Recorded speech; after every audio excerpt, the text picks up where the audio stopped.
Whiskey 9, 7 November, interrogative Alpha Bravo. Negative Alpha Bravo. And this is 7 November Golf. Roger, request you check your Romeo side. I'll go ahead and check my Tango side. 7 November Golf out. November 8 to 5, and 8 5, 7 November, second. Roger, 7 November, go. After I copied a while ago, 1 Charlie transmission that my can use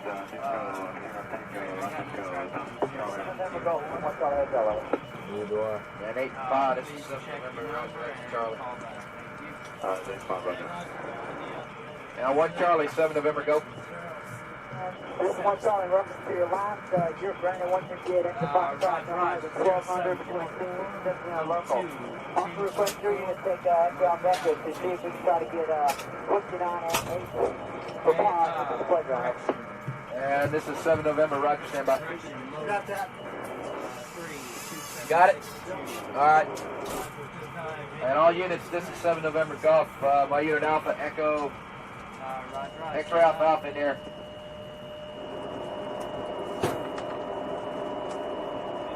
One Charlie, Alpha Bravo. Yeah, I never took a dip. Whiskey 9, 7 November, interrogative Alpha Bravo.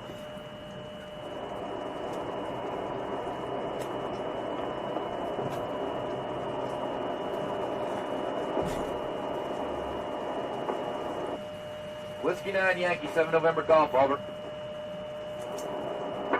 This is Whiskey 9, go. Whiskey 9, 7 November, interrogative Alpha Bravo. Whiskey 9, Yankee, 7 November Golf, over. This is Whiskey 9, go. Whiskey 9, 7 November, interrogative Alpha Bravo. Negative Alpha Bravo. And this is 7 November Golf. Roger, request you check your Romeo side. I'll go ahead and check my Tango side. 7 November Golf out.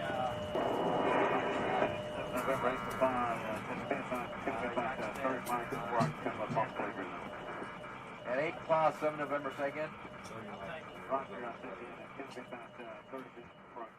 7 November, go.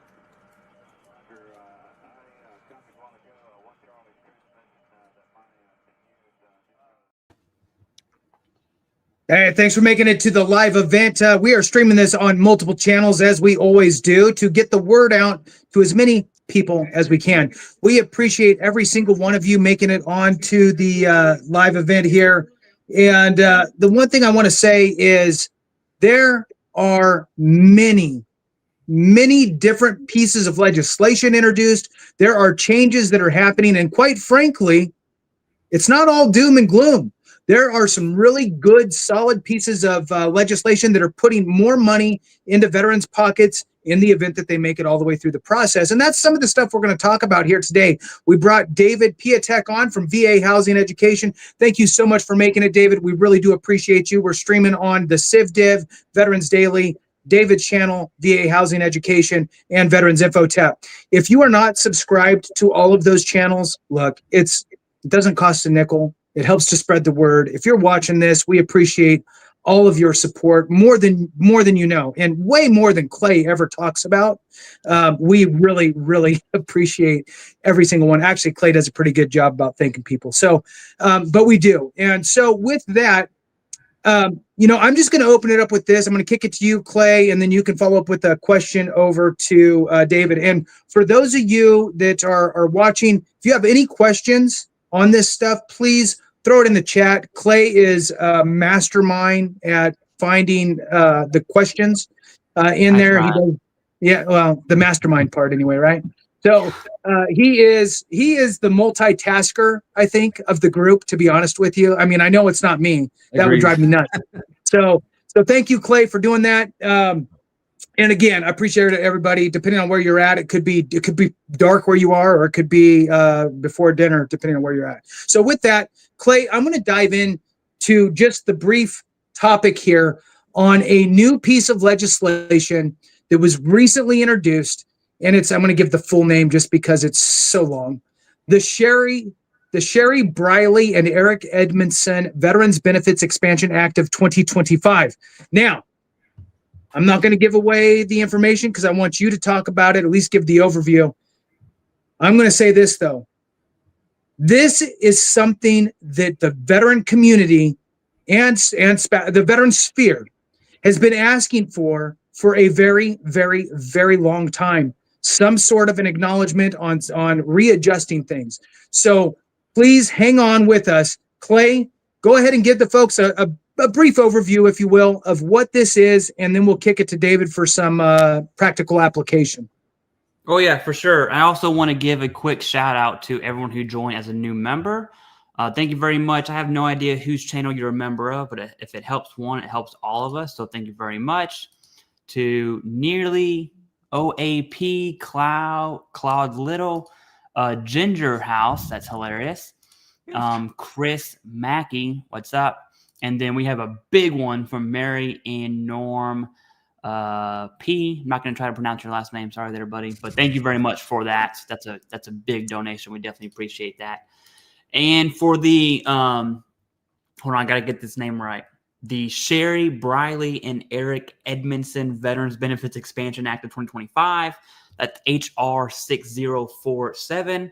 Long story short, is for those who have SMCS, right, who are housebound aid and attendants, are going to receive DIC, dependent indemnity compensation, which gets me every single time. It really does.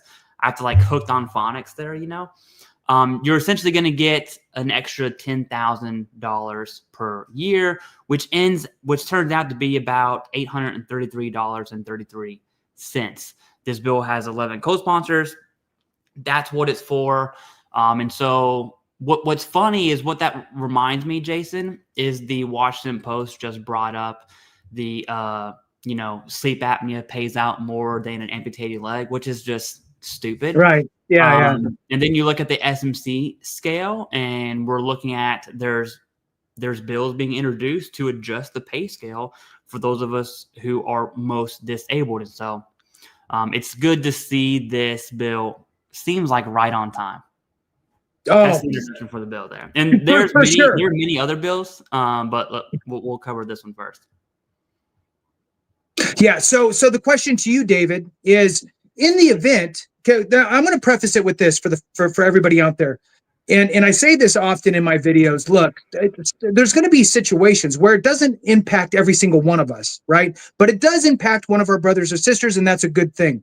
And as the tide starts to rise and some move up, others will follow. So what's good for one is good for all. Now, when it comes to this specific bill, there's a potential that it's going to impact about 500,000 of our brothers and sisters. That's huge. Now, what sort of, as we look at increases in our monthly compensation, what sort of impacts does that make on the ability to purchase a home, for example? I mean, $833, is it a lot? I know it would help me if I got an $833 raise. But what does that really translate to? I mean, loosely, right? What could somebody expect? Yeah, definitely. And so one thing, it's $833 that's not taxed. So that's actual take-home pay that you're getting. So equate that to a mortgage, you're probably talking about $120,000 in purchasing power if you're thinking about home ownership. Now combine that with maybe having a tax break, because this applies to surviving spouses as well. So if you're in an area where you can qualify for that exemption, you're buying a property, your surviving spouse, you could take that exemption with you. Now, if you own a home, we know that costs don't stay the same, right? So you can have a situation right now where you don't pay property taxes, your insurance is affordable, but like what happened in Chicago right now, they just did a big reassessment of property taxes. Taxes skyrocketed and assessed values went up, and that pushed people out of getting taxed, being 100% tax exempt now. So that's why it's so important to know those local laws and be on top of those change, kind of like the stuff we're talking about now, because it could be both positive and negative, right? Where this can come into fruition, but your situation where you live may change significantly. Yeah, absolutely. Now, here's the thing. When it comes to legislation, I will say this. if we as a constituency, a veteran sphere, right, including spouses and dependent children that are of age, that type of stuff, if we sit quiet, well, then we really don't care that much about it, do we? But if we make a little bit of noise, I'm not saying be crazy. I'm just saying, like, reach out to your congressional member's office and leave them a message after hours. If you don't want to talk to anybody, you don't need to talk to anybody, right? You can call after hours, leave a message. Let them know that, hey, I'm veteran so-and-so, or I'm surviving spouse so-and-so, or I'm spouse so-and-so, or you don't even need to say that. I'm so-and-so constituent, and I support this, and I hope that you're supporting it too. And I'm telling you right now that if you get enough people doing that, that's how we get things done, is at the constituency level. Do not rely on the VFW and the American Legion and the so on and so forth to champion it at the Hill, and that's all it takes, right? There's nobody voting at the Hill. You gotta make noise in your backyard at your constituency level, and that's where this stuff happens. I'm going to copy and paste the name of this specific bill in the comments on my channel anyway. I'm guessing that it would just be on mine, but the bottom line is that get this information and share it, because quiet mouths don't get fed. The one thing I will say, unlike the sadly, unlike the Major Richard Starr Act, where they didn't really have funds, I guess, allocated for it. They had no way to really offset it. So they say, right? And they is the government. To me, it's, you should figure it out, and let's do it. But the rub is there's no specific call for an offset. For this one, it says the Sherry Briley and Eric Edmondson Veterans Benefits Expansion Act is fully offset. And that is directly from the House Committee on Veterans Affairs website. How are they offsetting it? Don't know. But that helps things move along when they're actually quote unquote paid for. Clay, any other, I know we got a bunch. Is there one that you want to talk about next? And we can always kind of loop back into these later. Oh yeah. Do I want to talk about one? It's called Review Every Veterans Claim Act. If you watch the most recent video on my channel about this, people got really butthurt for many reasons, but the main one, and this one I caught a lot of heat for, but I still believe in what I'm about to say. Essentially, the VA is not going to review every single claim. That's not this. It's the name of the bill. That's not the intention. The intention is when a veteran misses a C&P exam, the VA can't deny the veteran based on that alone. And I got to be honest with you, and I definitely want your input, Jason. Same for you, David. I cannot tell you how many decision letters I have reviewed for denials. And I asked the veteran, hey, why were you denied this disability? And they're yapping about how much the VA sucks. And I'm like, all right, send me the decision letter. This hasn't happened once. I'm talking hundreds of times. Okay. Hundreds. And I read the decision letter. Lo and behold, the veteran did not show up to their C&P exam. And immediately my respect isn't the right word, but now everything the veteran tells me I'm taking with a grain of salt, right? And so how many times have veterans not went to C&P exams for whatever reason, and that's why their claim was denied? Now, if it's a legitimate reason, got it, okay? I've even had veterans who have called the C&P examiners, informed the VA, somehow that gets lost in the sauce, and then they're denied for not showing up to their C&P exam. So that I got it. But I think for the most part, veterans missing C&P exams because, dare I say, they're lazy. I think that's going to increase the VA's workload in a manner that's going to harm the big picture, all veterans, because now you got more claims processors scheduling more C&P exams that, oh, by the way, I'm willing to bet money on it that the veteran who missed the first one for no reason is going to miss the second one for no reason. A lot of people disagreed with that, which is totally cool. But I'll read the bill's one-liner on this, and then I want your thoughts on that as well. It says, prohibit VA from denying a claim for veterans benefits solely because a veteran does not report for a medical examination, which is the CMP exam. What are your thoughts, Jason? So I think the key word is solely, right? So I think what this bill is trying to address is the VA adjudicator going, oh, notification, missed exam, denied, and then just pushing it off their desk, instead of them going, okay, well, let me go in and actually look through the entire file, because you and I know, Clay, sometimes, not all the time, but sometimes veterans get it right. And they've supplied everything they need. They got a dialed in DBQ. Now, let me throw this out there. I really try to be careful, Clay, with talking about, the DBQ is good, just period, because garbage in is garbage out. And you can actually print out a DBQ, disability benefits questionnaire, VA form, for your specific condition. It's blank. There's not anything on it, right? I mean, except for the actual questions, but there's no answers. And you could take that to your medical doctor, right? And you could just leave it with them and go, hey, can you fill that out? And leave. And that doctor doesn't understand the legalities of VA claims. This is a legal process, not just a medical process. That doctor is not a legal practitioner, if you will. So they just have their doctor hat on and they answer the questions and they move on. They might not be giving the VA everything they need. Therefore, the VA orders the CMP exam. Okay. But sometimes the veteran is going to get it right. They've either done the research themselves, they brought their doctor up to speed, they let them know exactly what information they need to get in that DBQ, or they utilize an organization like AME, American Medical Experts, board certified doctors. If you need that type of information, they can do it for you and do it right.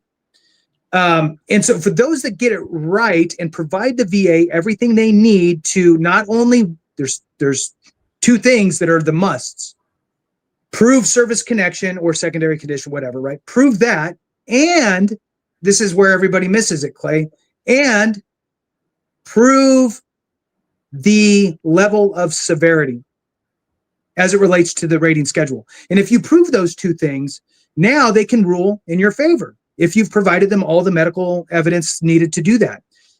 So I think that in some cases, and this is just me speculating, the VA orders the CMP exam because that's the easier route, without even really looking in your file. Up, next level, send them over to CMP, boom, miss the CMP. Oh, okay, miss the CMP, reject, deny, whatever, boom, move on. So this forces the VA to actually, okay, well, they missed the CMP. Let me go through all their stuff anyway and make sure that I'm not just denying because they missed the CMP exam. There might be enough information in there to rule in their favor or not. But to make a actual assessment of the claim and make an appropriate determination to fully adjudicate it. Now, do I think it's going to cause a bunch of issues? Not necessarily. I think that you did bring up a good point, Clay.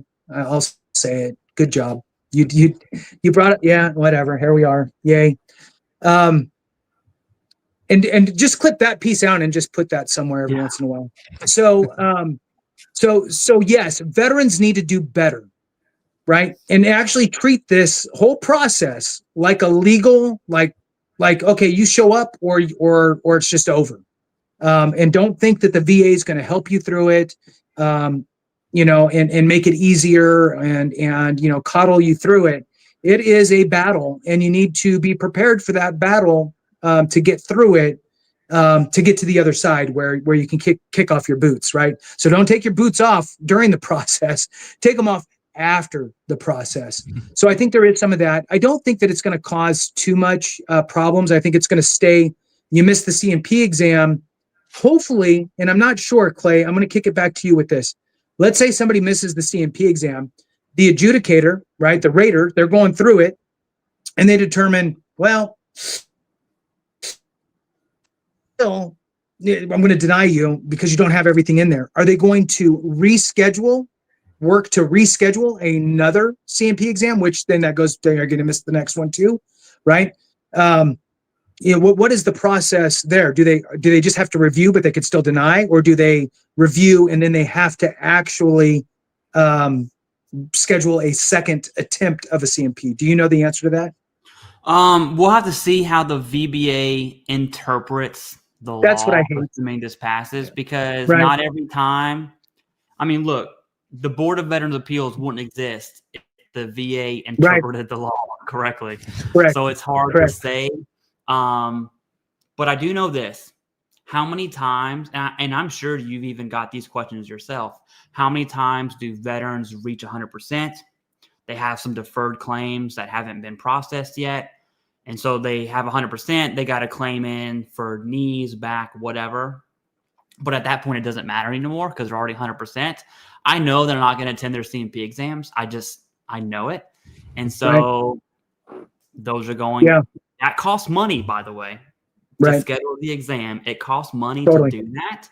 So the examiner is going to get paid. The company's going to get paid. The VSR is going to do the work to schedule it. You're not going to show up, and then all of it's going to happen again. And one is I'm looking at the CBO's projection here because it's anything involved with a budget. Obviously, they have a say in it. And one of their estimated budgetary effects is increasing VA's workload, essentially doing twice the work for people who are never going to show up to CMP exams. Yeah, I don't know. I don't know how I feel about it, man, because the veterans. How do I say this? I'm sorry. You know, I'm trying to say it in a nice way, and I've said this a few times before. Jason and I were in the infantry. Okay, both 0341s. I as well. That's okay. Right? You were in the infantry. Yeah, that was my original MOS. I didn't know that. Okay, I totally respect you. We just become best friends. Yeah, it took that. Yeah, no, okay. So I did not know that, David. Awesome. Let me tell you something about the infantry. Okay, there are some really good dudes there, and that's about 1% of everyone. Everyone else, straight scum of the earth, and I'm not exaggerating at all. Some of the best / worst people you're ever going to meet in your life. Especially in 18, 21 years old. I'm just imagining those people as veterans now.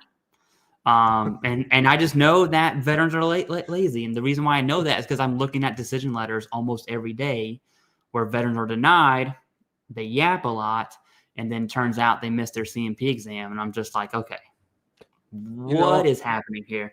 I say all that to say I think veterans need to take more responsibility on the front end submission of their claim, as well as if you put in for a claim, you attend the CMP exam. That's it. That's all there is. And I agree 1000%. If you get, and there's been information out there that's like, if you think you submitted everything, you don't necessarily have to, whatever. If the VA says go to the CMP and just be prepared for that. In fact, you need to be ultra prepared. And again, it goes back to the analogy of you don't take off your boots during the process, right? You take them off after the end, unless you're changing your socks. That's a different story.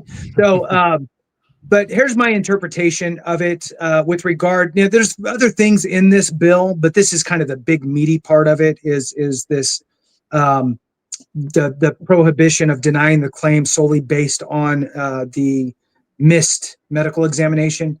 It does say here in kind of the next sentence.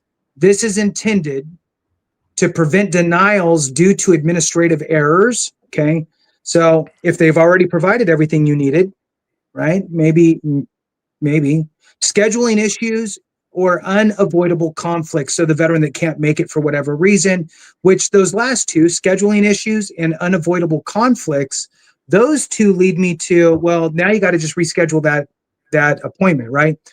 There are legitimate reasons why people, I got a flat tire on the way, my ride fell through, I didn't have gas money, I was trying to scrounge up, quarters. I mean, not everybody has a very easy way to get to these things.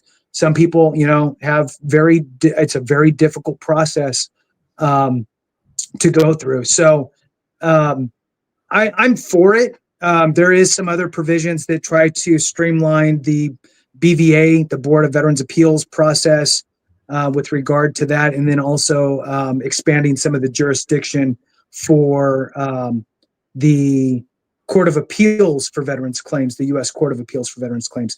On that note, Clay, I know you talked about this some, and I forgot what the ruling was with Kowski or something like that. Yes. which overturned, for TDIU, right? Oh, that's a big one.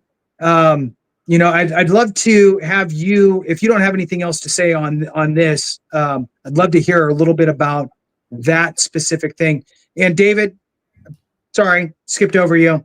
That's okay. While he's talking, think about something on the VA home loan side of the house that is kind of either upcoming or fairly new that we want to talk Gotcha. about. Well, I was going to say actually a different perspective to what you guys are talking about, because Yeah. I have a lot of people that don't want to go through the disability process because of the scheduling. Because sometimes it's really short notice. Their jobs won't allow them to be able to do the exam. And tell me, correct me if I'm wrong, if you're going through the VA disability process, and let's say your appointment smack in the middle of the day, can your employer legally have to give you that time off, or is it based on your responsibility? Because that's a big holdup for folks. That is, but you would think that the Disabilities Act would kind of cover that, kind of like USERRA covers those in the Guard and reserves. Gotcha. You would think that the American Disabilities Act would allow for that, since you're going for a quote unquote disability. I would think that they would allow for that. I mean, it's a medical exam like anything else too. So I mean, there's also that aspect, and you shouldn't have to divulge very much because of all your HIPAA laws. So I think you're pretty protected. Even if you just said I have a doctor's appointment, you know what I mean? Yeah, that is a good point though, because I mean, I've even had CMP exams where the notice is Friday and the Right. exam is on Monday. Right. And I'm like, oh, I guess, luckily my boss is understanding, also a veteran going through the process himself. And so I was like, hey, I got a CMP exam. And so instead of saying no, he's asking me like, what's a CMP exam? Because he's going to go through one himself. Right. But everyone doesn't have that. Imagine if you work like a very demanding, like a line construction job, right? Where like your presence, if you don't show, it stops the whole line. So I can definitely see where the bill would support veterans. I can also see where veterans will take advantage of that, unfortunately. Okay, so here's the Witkowski decision. It actually overturns a previous decision. I think it was Bowling versus Principe, which is and that's not how you pronounce his last name, but the previous VA admin 3 or 4 ago. But there's 4 points as to why this matters for veterans. All right, I'm just going to read them straight from, this is off of CCK. So reason number 1 is faster decisions and elimination of mandatory referral delays. Veterans seeking extraschedular IU will no longer face a procedural loop, meaning that when you're looking at TDIU, it can go, if you're looking at the Board of Veteran Appeals and IU, that whole process can be 4, 5, 6 years. Not even at the BVA. It's because of everything else that takes place before that. And so this decision is basically like, hey, screw that. We're going straight to what matters. Long story short, right? Greater consistency in IU outcomes. That's a big one there. Stronger access to judicial review. The thing about IU is I wish there was a rater to ask this live, but there's a lot of VA raters have a certain level of authority when it comes to rating claims. Okay, they're supposed to take out, they're supposed to be non-biased. There's the M21 TAC 5, I think, reference that goes into that. But essentially, there's a lot of subjectivity when it comes to IU. And an example is age is not a factor. Okay. However, it seems like the younger the veteran is, the less likely they are to rate IU, although their disabilities definitely are keeping them from working, right? And you won't find age as a factor as to why they were denied, but there's definitely some subjectivity into why that is. And so I could totally see someone taking IU straight to the board. And then lastly, system level impact beyond a single case. This helps all. This is the most vulnerable. Okay. When you talk about IU, they're not going to be working much. All right. And let's just say, even if they reach the cap, which is like 15.4, I think, let's just call it 15 grand. What, they're going to get 100% PNT. Let's just call that 50,000 plus 15 grand. That's 65,000 a year. You know, you're not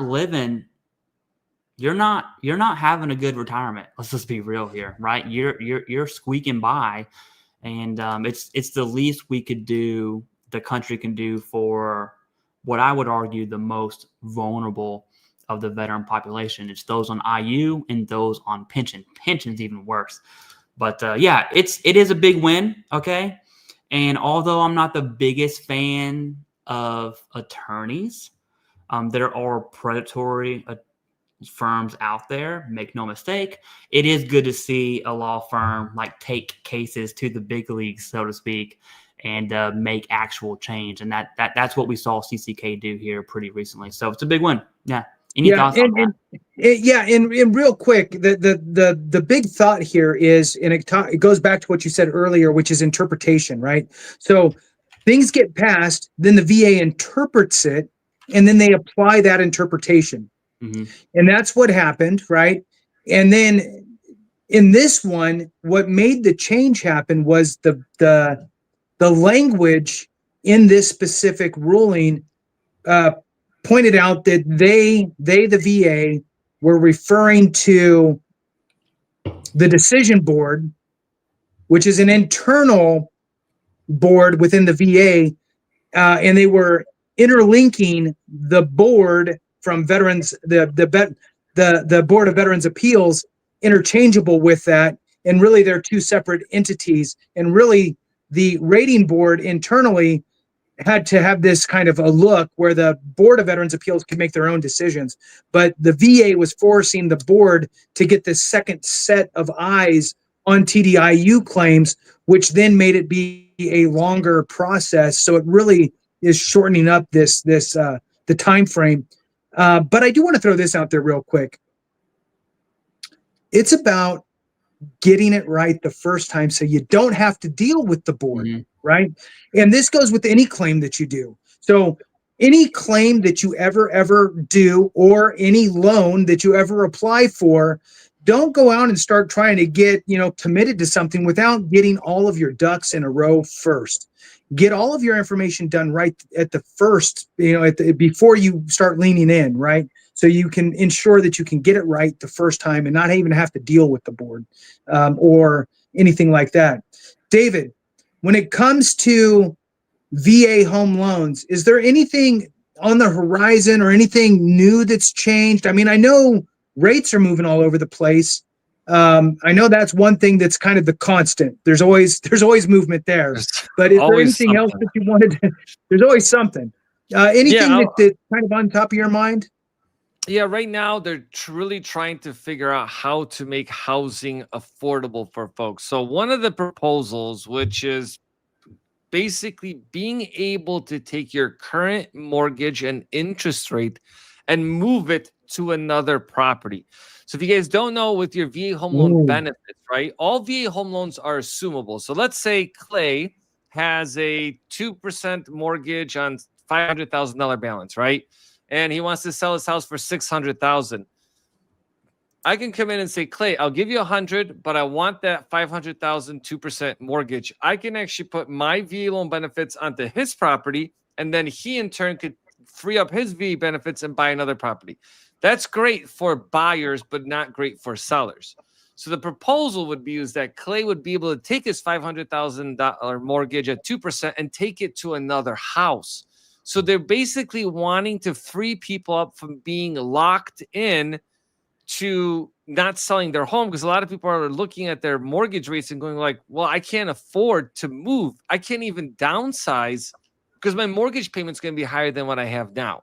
Right. So that's kind of like the idea behind this, for them to be able to transport that mortgage, which is something people have been asking for a while now.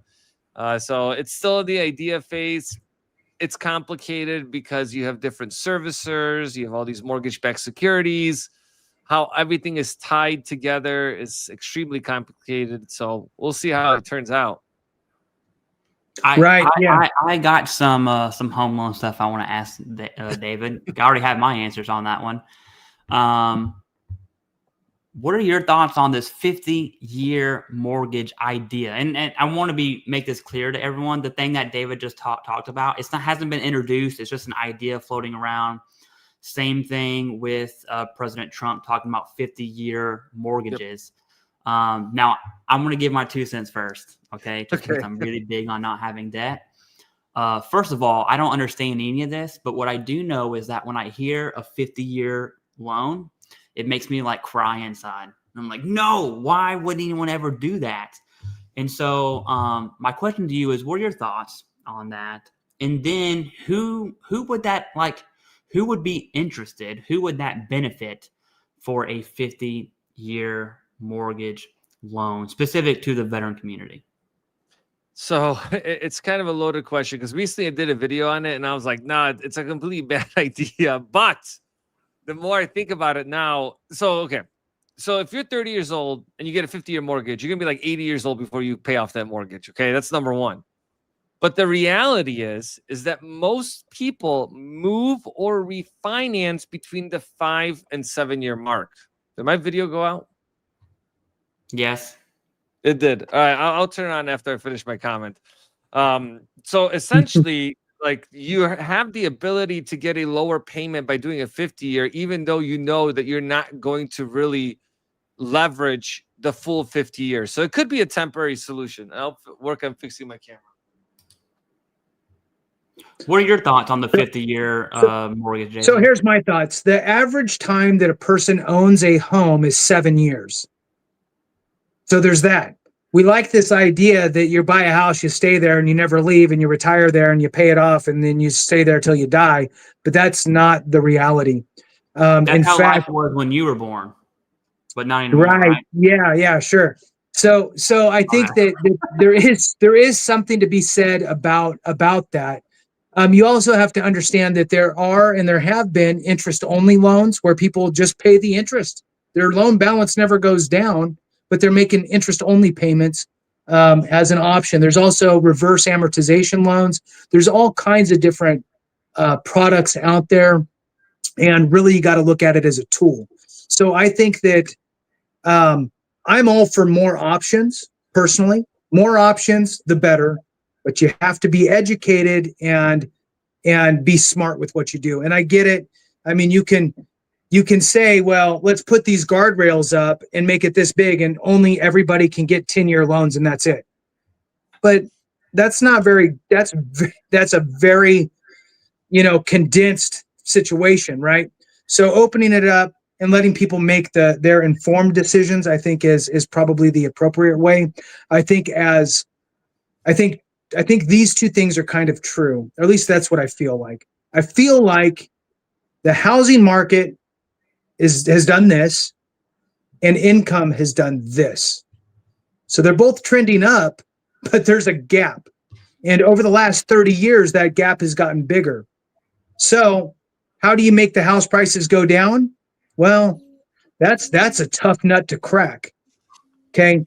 And it's a slippery slope because you don't want to crash the market either.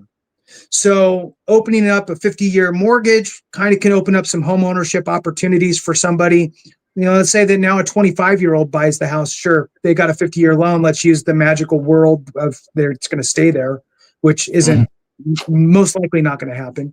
But fine, they're 75 when it's done, right? So I think that when it comes to supply and demand, you're looking at the amount of homes in a geographic area. If there's less homes on the market or available than potential buyers, you're going to have a push on values, pushing them up because people are fighting for these homes. Now, at the local,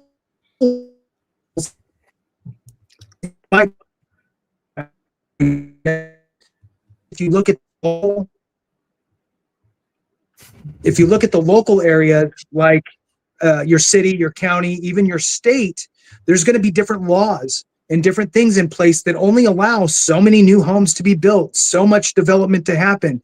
And it's can stagnate the market, especially if you have a transient population that's moving here or there.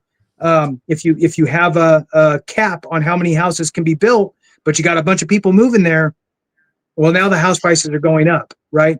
So it's not as easy, I think, as people would like it to be. So I think a 50-year is just an option. And personally, I'd rather see a 50-year than a fixed adjustable, personally.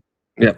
I'll add to that too, is that I just thought of it when you're talking about that, Jason. Every time we say that if you're waiting for rates to drop and rates drop, what happens to the housing market? Values go up. And I think that actually the same thing is going to happen here. As soon as they make things more affordable, they become more competitive. And then being more competitive drives that price up. So I think from a long-term perspective, you can almost have what's called like a pick-a-pay loan. And I don't know if you guys remember that. It used to be like you could make a 1%, 15-year, 30-year mortgage. But here, right, and someone brought this up in an event I did not long ago, is that if you take out a 50-year, I wouldn't go into it thinking this is my monthly payments 50 years. You should be trying to hit a 30-year mortgage payment, or even at some months, let's say maybe a variable income, try to hit the 15-year mark. So that way you're making extra principal payments, bringing that mortgage down faster. Because I'm with Clay, like, you want to pay things off as fast as possible, but it's not for everybody. Don't stretch your budget, because if you're stretching your budget to go to a 50-year, you might start running into some problems at some point. Okay. Because remember, housing costs go up over time. You still got to maintain a property. You have taxes. And sometimes you could go from being exempt from taxes to paying taxes. So those are all things to consider in this journey. What it makes me think of, this is going to sound mean. My little sister's an idiot. Okay. She really is just an idiot all around, especially financially. Financially, it's like double idiot space. And I can see her right now being like, oh yes, a 50-year mortgage, it knocks a few $100s off my payment. We're doing that. And you know what? I'm going to pay extra each month. And she's going to believe it. And there are millions of people that are going to believe that they're going to put extra principal payments. And you know what happens when the first of the month rolls around? They don't do it. And then they're like, oh, I'll do it next month. And all of a sudden, you're 6 years into this home. You haven't put a single extra payment, and it's just it's a human behavior thing. And I can really see veterans not managing their debt well, and then all of a sudden, you're going to get those spam ads of veteran debt relief or whatever, which is all baloney. No one's just going to wave a magic wand and make your debt go away unless you die. But those are my thoughts. I can't stand this thing. I think it's stupid. So in 2005, the average years owned home ownership for that specific home was 6.5 years. Yep. Now it's starting to be longer. Why? Not because people are smarter. It's because they can't afford to leave their 2.5% interest rate. Right. So they're stuck with their house. Right. So now it's about 11.9 years, right? Because they bought and they got this low interest rate, or they refinanced into this lower interest rate. And now they're stuck. So now what's going to happen is the people that are buying today, right? Or 2 years ago, 3 years ago, right? We're going to start to creep up on that 6-year, 7-year thing again. Because if interest rates start to drop down, they're going to go, well, I don't like my house. I'm going to go buy another house at a lower interest rate and be the same payment, but better house maybe, right? So we're going to see those numbers of home ownership dropping back down. And so what I want to focus on here is the idea that it's sub 10 years. And really that first 5 years, you know how much you pay toward the actual principal is, even if you have a 30-year fixed, it's very little, because it's not a normal interest rate like a car loan interest rate. It's not simple interest.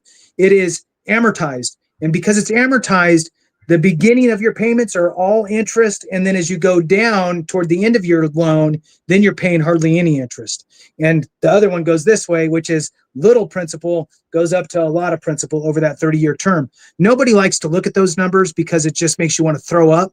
But the reality is that first several years, you're not paying down much. So if it's your first home, you're single, or you're married with no kids and you're buying a 2-bedroom, well, who cares if it's a 50-year?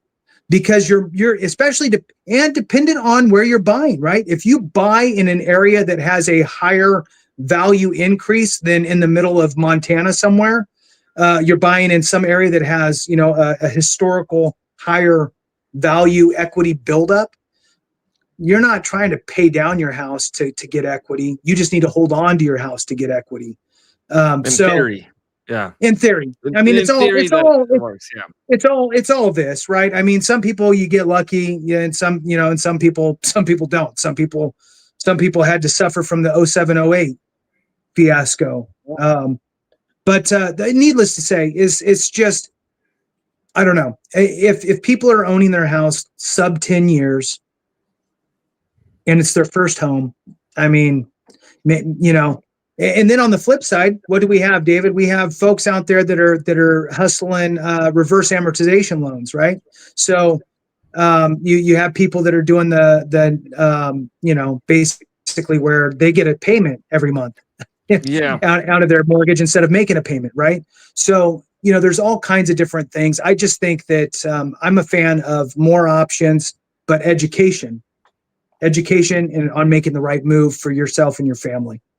All right, sorry. Yeah, and I'll add to that too, is that all of this is being done to help stimulate the economy and get affordability for folks. But at the end of the day, if we do nothing, the market will just correct itself and home prices will drop. And I think that's right now, they don't want that to happen, right? So but we're kind of going back to a normal market where there is a lot of inventory and people, and there may be not as many buyers. So in theory, right, it can go the opposite. The market could correct itself without innovative, let's say, products, because otherwise we're going to be going back to stated income, stated asset loans. And then it's going to be a total nightmare for folks. Because I think right now people are scared to lose value, and you see a lot of people delisting homes because they're like, well, I'm not getting this 200,000. Yeah. I should make 200,000 on this. I bought it last year. That doesn't make any sense, right? And so you have markets where, like, I feel like not a popular answer or idea, but at the same time, maybe the market just needs to correct itself and not fix like in real time, because that's what I feel like is happening with a lot of things right now in the businesses. Oh, this happened last week. We have to correct it for the following week. Well, that's not how it works. Right. Clay, I have another act for you, another bill, and I'm not sure if you saw this one or not. I'm going to read it, the name of it, and we'll see if your eyes gloss over or not. Okay. All right. It's the Clear Legal Assessment and Review of Illness from Toxic Exposure Yields, the Clarity Act. Is so that basically the secrecy of VA studies thing? Yeah. Nice. Okay. I don't know how I remember that. That's pretty good. Yep. So basically transparency, right? So giving us the veterans the information that the VA has on all of these different illnesses that could be a potential to toxic exposure and the likelihood of being rated for those things, all that stuff. So, I'm not asking you to dive into all the specifics, but just on its face, what do you think this could potentially do for basically, I guess, Terra, right? This would be the Terra folks out there, which quite frankly could be a lot of people. Yeah. There's more Terra people out there than there are PACT Act presumptive people out there. Because Terra includes, if you are a veteran alive right now, more likely than not, you've been exposed to something. If something, maybe had a huge asbestos problem, still has an asbestos problem. Not to mention things that are stored on bases that were like Agent Orange being stored on bases, right? That's not presumptive, but you're still being exposed. And so Terra goes out to like Bosnia, Kosovo in the 90s. That's another Terra place there. But I think this specifically, if I remember, a big part of it is for the Area 51 veterans and the atomic veterans when it comes to VA research into potential exposures that could lead to presumptive conditions. Now, the reason you'll see Mark Takano, that's why I know about it, is because of Rep. Mark Takano, who, by the way, is anti this administration, just heads up. The reason that matters is because his media is really amplifying Area 51 right now specifically. And then we also see the Trump administration, like it or not, completely irrelevant. They actually took away a condition on the presumptive for the PACT Act. It was male breast cancer, very, very small impact. But it is the first time the VA has said, you know what? This used to be a presumptive and now it's not. And so you look at, there's definitely some politics happening behind the scenes, but the fact of the matter is they're not being transparent. Okay. And I would argue no one's being transparent right now, but I don't know if the Area 51 and the Clarity Act are the same thing. I think it is. But yeah, that's kind of the under the hood with that. Yeah. And so again, like with anything, if it's something that you think, which I mean, there's nothing negative about this, right? There's no way anybody should go, yep, no, I'm not for that. And you know, this is, and look into it. The clear legal assessment and review of illnesses from toxic exposure yields the Clarity Act. Again, if we don't talk about it and we don't reach out to our congressional members, we don't care. Reaching out to your congressional member, even if you know that they support it, you should still reach out and say something. Why? Because it lets them know that you're paying attention. And that is worth its weight in gold. And if you get your family members on your left and right to make phone calls too, or to send emails as well, it just helps to amplify that message. Any other, I know we're running short on time now. Are there any other, yeah, good. I got one. I think it happened yesterday, and we had a comment on it. It either happened yesterday or this morning, where President Trump signed GI Bill benefits for veterans discharged for refusing the COVID vaccine. And so, real quick, if they served a year or 2 years, I think the full GI Bill benefits is 3 years. Don't quote me on that. That's from memory. But those veterans now have their full GI Bill, which, hey, if we want veterans to get back to work, that's a slight dig there. If you know, you know. Education benefits are going to be huge there. I'm curious as to what their VA or access to VA compensation is. That's not something I've looked into. I assume it's a small amount of veterans. But, yeah, I think that's a big win. For all that's huge. And I think that as far as them with VA benefits are concerned, well, if they didn't get a dishonorable discharge, right, then they're highly likely, if they have specifically direct connected conditions, they're most likely going to. And even if they had to put in, there's two different ways to get a character of discharge kind of update if you needed one. There's the real way, which is through the DOD and your branch and all that, and that's a pain in the butt. Then there's the upgrade for VA purposes only to get into some different benefits that maybe you didn't qualify for. So there's also that route. Highly suggest work with an accredited representative to help you with that if that's something you need. Here's a question for David specifically. Says the state of Maryland has tax exempt for PNTers if granted 100% in November. I'm assuming this month of 2025. Will I be exempt for the full year? Before you answer that, I will say this. If you're granted now, I would look at the effective date and use that. So not November of right now. Use the effective date. And then I would look at Maryland and see if they honor the effective date. I can tell you Virginia, Fairfax County goes back 2 years, I think. That's off of memory. And not every state does, right? Some go back 5. You might want to. You said what? Maryland goes back 5? No, not Maryland, but I know like surprisingly in like Cook County, Illinois, they go back 5 years.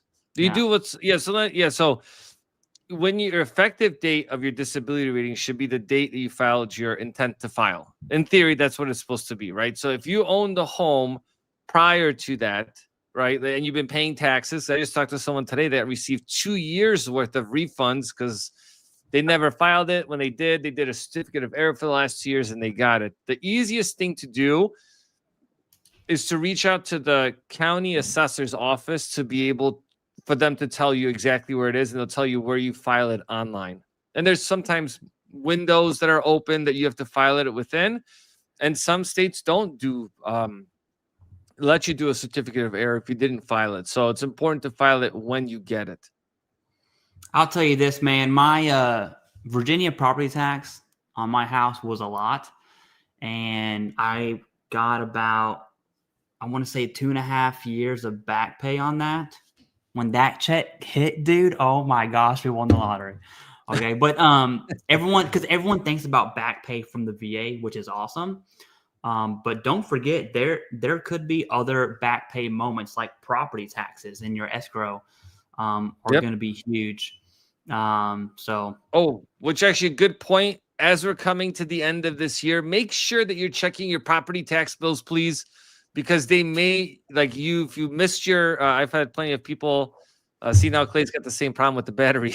It's just a vicious circle of this channel. Proper planning prevents piss poor performance. Okay, just saying. Thanks, Jason. I appreciate it. So the thing with that is that make sure you're checking your tax bill, your assessment as well, because that could sneak up on you out of nowhere like it did for a lot of folks.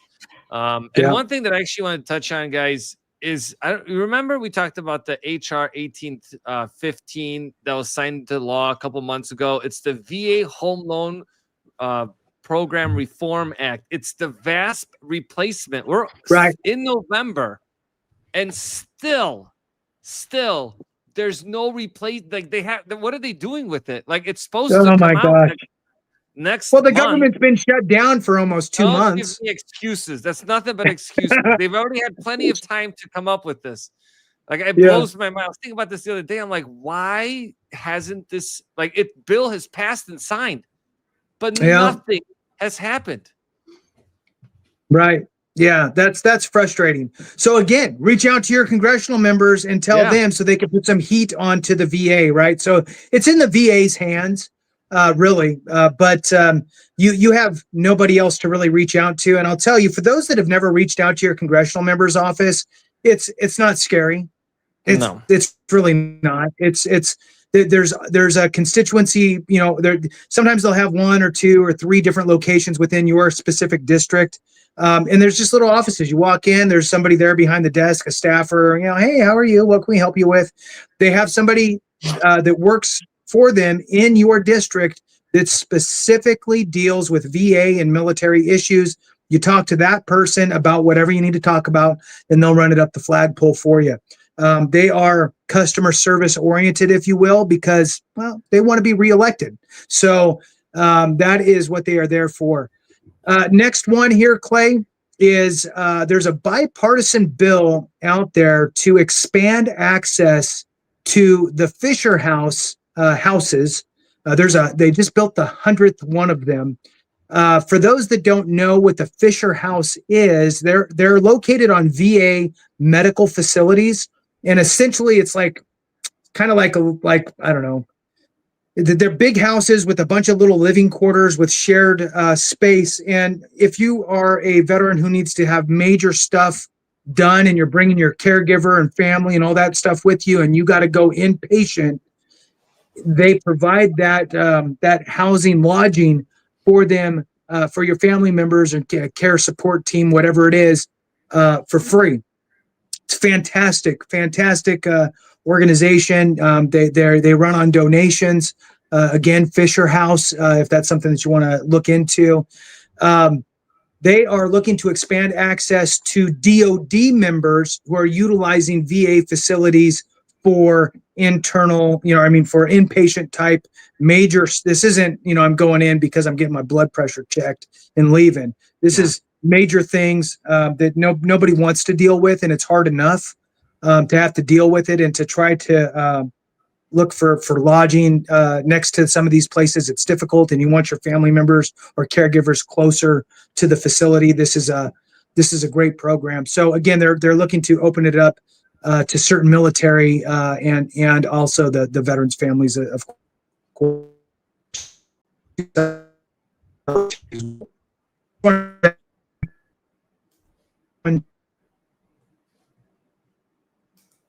You kind of cut out there. I'm just gonna take over now. I'm back. Lost a few last seconds.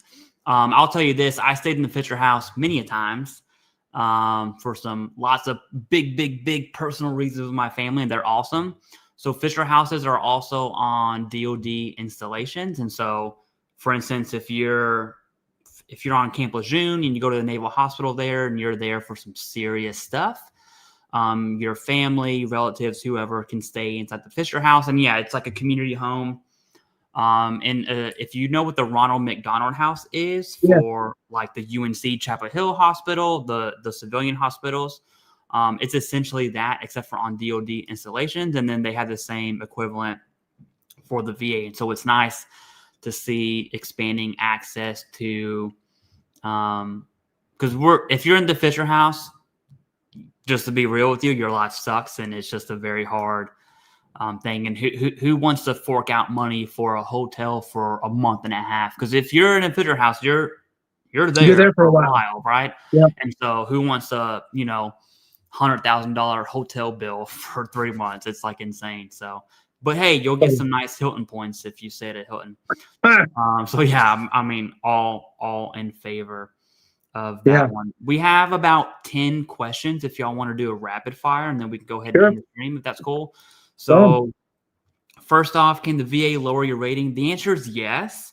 However, it's not, the VA is not out here lowering. The reason you ask that, I assume, is you're implying the VA is just out here doing whatever they want to lower ratings. That's not the case. You have your 10, 20-year rule. The 5-year rule is basically a bologna sandwich. And if you give the VA a reason to lower your rating, then they will. And that's the quickest way to answer that one. Do you want to add anything to that? No, that's a good one. I mean, it's basically, go to your appointments. If you have an exam coming up, keep going to your appointments, keep doing your thing, keep documenting, and so forth. Yeah. A better way to phrase the question is, does the VA conduct re-examinations when re-examinations are required? Right. Okay. Clarence says, what about Medal of Honor recipient Dakota Meyer? I don't know if you've seen that, Jason. You might want to do a video on that here soon. I'm definitely going to. Yeah. He has some, I skimmed what his article on the blog or the bluff or whatever he calls it. It's not too favorable for veterans with disability. I think it aligns with what we've been seeing in the news lately. But hey, video idea, that's definitely on my list to do. Major Richard Starr Act is needed. Yes, we did mention this. Glad to circle back. One of the and you explained it well, Jason, where the funding isn't present if that were to pass, and anything that requires funding right now has like the attention of everyone to say no.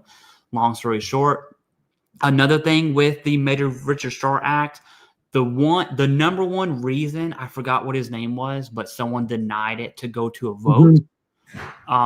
His number one reason was that it would be considered double dipping, which is really a weird argument because we're talking about people with no legs, like literally. You did 30 years, you got blown up in Iraq, and you have no legs, and you're medically retired. That's who the Major Richard Starr Act would support. And you're looking at an offset of about $1,200 to $1,300-ish, right? Because they still get their retirement. And you look at not double dipping, yet a 20-year retiree at 50% or higher has CRDP, which is to quote double dipping. Anyway, so those are my thoughts on that. I don't think it would have passed even if it went to a vote, but the argument for double dipping to not give it to a vote is just a slap in the face, right? At least Agreed. that's what I would argue. Yeah. I'm 100% PNT. How hard is it to get a home loan? Ooh, that's a loaded question. It depends. If on your financial picture, if you good credit, no debt, super easy. But I wouldn't disqualify yourself. Schedule a call with me. You can go to VAHousingEducation.com. You can go to my YouTube channel, VA Housing Education. Schedule a call with me, and I'll go through it with you because there's a lot of different options. I mean, some veterans can qualify up to, I think the highest purchase price we qualified somebody for just on VA disability was $1.3 million to buy a multifamily home, but they had the reserves. So it's possible. And by the way, they wouldn't have a mortgage payment.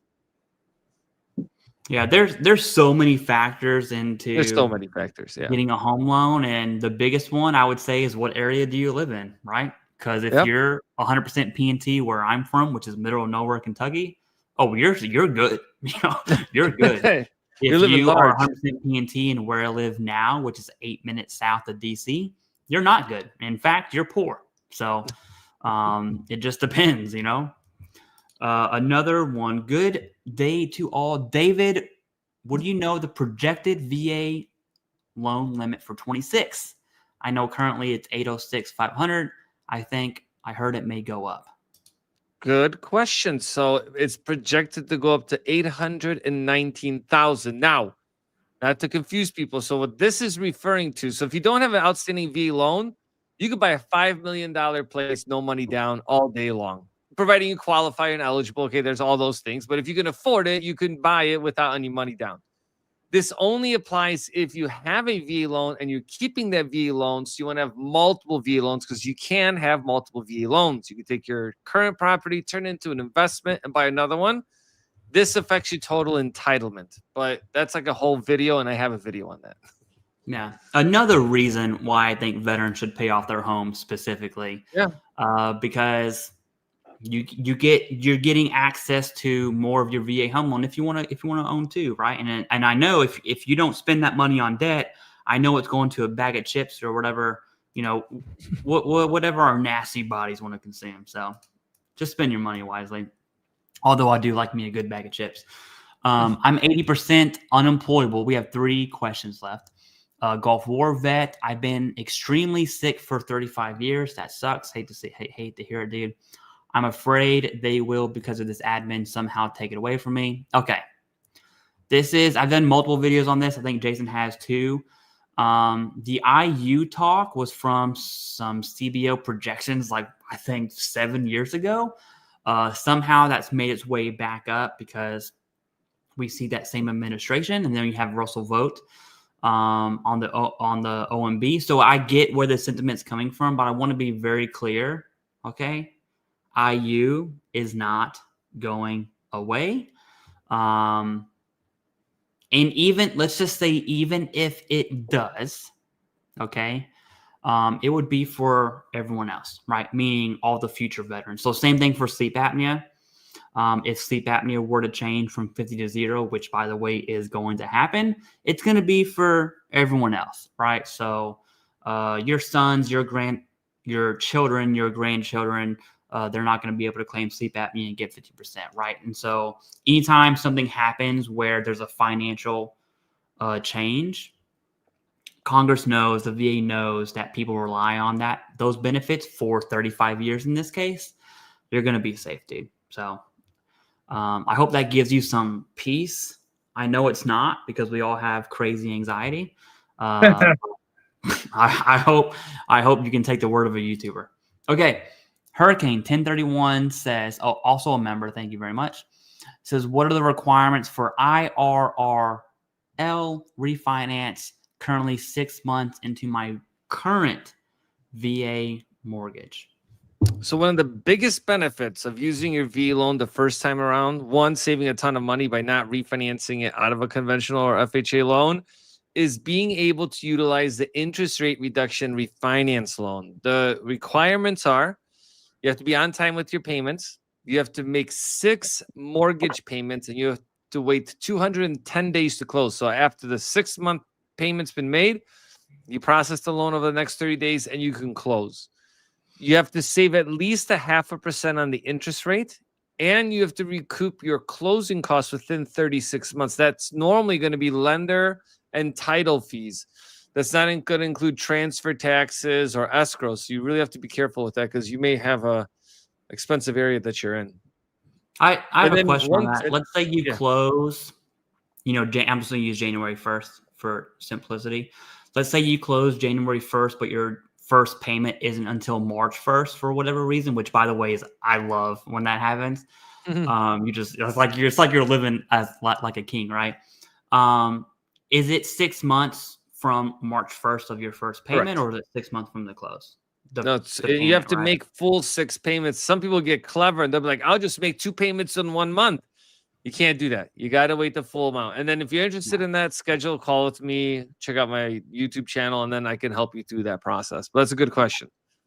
But hey, I am a fan of paying that mortgage down faster. So go ahead and make that second payment. But yeah. What? Go ahead. Oh, no, I was going to say, it kind of leads to that second question. Just someone asking, like, sometimes I look at these guys and I'm just not the biggest fan of them because I'm like, hey, we're not saving much. Someone called me today and they're like, I'm saving $56 a month to finance a house. I said, no, don't do it. Let's push you into stuff. Like, that's not what we're just trying to look at this stuff logically. If you're saving $56 a month, why are you doing this? And the cost was like $9,000. You can't even do it. So, but like, that's what they proposed to this guy. And I looked at the documents. I was blown away. So there's no changes for Earls coming up next year. The program is already great. I think some people are really holding off with interest rates. And I don't know if you guys noticed, but when the Fed dropped the rates the other week or a couple weeks ago, guess what? Mortgage rates went up because you're going to see that. When you're going to see the Fed funds rate dropping, that means people pulling money out of bonds and putting them into stock markets. In order to make investors bonds attractive to investors, they have to raise rates. Now, there's a proposal, and I think it's crazy, but they may go back to doing quantitative easing. That will be COVID era shenanigans where all of a sudden, out of nowhere, rates will drop 100 basis points overnight and stay that way. That's because nobody knows what basis points are, David. Yeah, I just. So I'm sorry. Sometimes I get in that zone, but yeah. So 50 basis points is 0.5%. 100 basis points, it's 1% on the rate itself. But the irony is that these bonds are being created.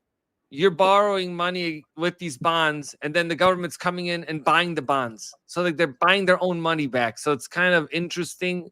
But if they do that, that will be a game changer. And hopefully it's something that's temporary.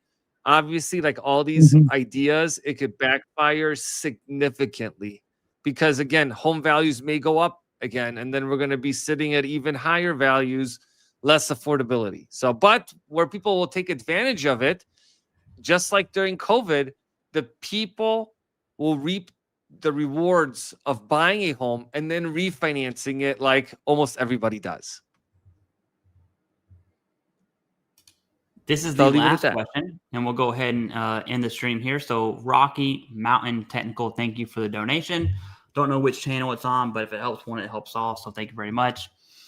Says, can MRI reports that show spine issues be used as a diagnosis, or do I need a doctor to diagnose me? I need that to get a Nexus letter. If you have an MRI that shows something clear, that is a clear diagnosis, and that is the evidence that you actually want to submit to whoever's doing your Nexus letter. I would argue without it, you probably have a poor Nexus letter. All right. And so if the evidence and an MRI is, let me do a visual here. MRI evidentiary probative weight, let's say that's high, is much higher than you saying my back hurts, right? And so that is exactly what you want. And a ton of veterans can't get an MRI because MRIs are expensive. And a lot of primary referred cares within the VA will kind of kick that can down the road to say, hey, let's just put you on physical therapy without doing an MRI, right? And you see that all the time. And so I'm just happy you have an MRI to begin with. But yeah, do you want to add anything for that, Jason, and then go ahead and close us out? Yeah, so the MRI, like you said, it's huge. It's anytime you could put a picture to something and say this is the issue right here, it's not disputable at all. So it makes it very clear and easy, unless it's blurry, then it's not clear, but whatever. So that is awesome with the MRI. Now, the fact that you have somebody that's going to be putting together the Nexus letter, that means that there's a doctor, because Nexus letters need to be completed by a medical professional, right? Doctor. That doctor is going to put a name to what's in the MRI. So they should anyway, say that this is what I see. So that's going to become essentially the diagnosis is now written into into that Nexus letter. Now, the only other thing that I would maybe consider, and I don't know what this is for, but there's two things to think about. When you're filing a claim, there's two goals. Those two main goals are, one, getting service connected, i.e. Nexus letter creates the nexus for service connection. Okay. So that's that piece. The other piece is getting the correct rating. So in some cases, it's just, it is what it is. And the evidence that you provide is just going to spell it out, and you're going to be rated at whatever you're rated at as it relates to the rating schedule. But it's always a good idea to read and understand the rating schedule as it pertains to your specific condition, and understand if there's a little leniency there. I mean, there's weird little things that can really tweak where you fall on that rating schedule. For example, not all, but in some cases, not all cases, but in some cases, being prescribed a medication could potentially move you to a different rating versus not being prescribed anything. So, there's little weird nuances for all of this stuff, but definitely on the right track. MRI, super solid. The fact you have a medical provider that's going to be doing the Nexus, they're going to call it something and put it in there for rating purposes. I would just think about in the background what that condition is, what it looks like on the rating schedule, and make sure that I get that type of information in there as well. With that, thank you for watching. If you're not subscribe to all the channels, we really appreciate you doing that. Hitting the thumbs up really does help. Watching the videos helps. All of this stuff really helps to spread the word, which is really our three goals, is to educate and inform the rest of us. We're all veterans. We've all chewed some of the same dirt. And now that Clay has figured out that David was infantry, they now are it's like brothers all of a sudden. We're basically even more so. Totally. I mean, and the hairlines are almost getting close. Hey, so, I would like to say I am on hair growth treatment as of 2 days ago. That's a separate So, channel. is it working? When do you find I don't out? know. Maybe in 6 months, I'm gonna do a stream, and you're just gonna see this like. Yeah, you come on competing. Yeah. Well, that's pretty fantastic. If it works, you're gonna have to let people know what it is, because I'm sure there's ones that don't. So, I mean, maybe we sprinkle a little on David, see what happens. Give him a mohawk or something. All right. So with that, from the 90s, with that, thank you guys for watching. We appreciate you very much. Even in the evening here, we appreciate all of your time so very much. Thanks for watching. We appreciate you. Have a great one. And remember, if we don't take care of each other, something went wrong.